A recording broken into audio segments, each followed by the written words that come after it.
Luanê konsereka bi navê qîrîna zimanan hat li darxistin. Di konserê de bi 20 zimanan stran hatin gotin.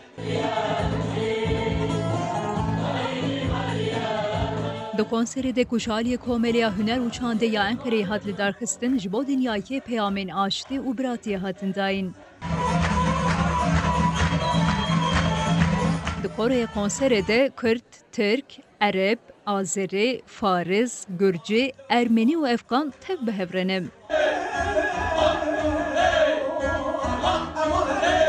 Di konserê de bi zimanê Kurmancî, Zazakî, Erebî, Azerî, İbranîm, Lazî, Soranîm, Ermenî û Suryankî ji di nav de bi 20 zimanê stran hatin gotin.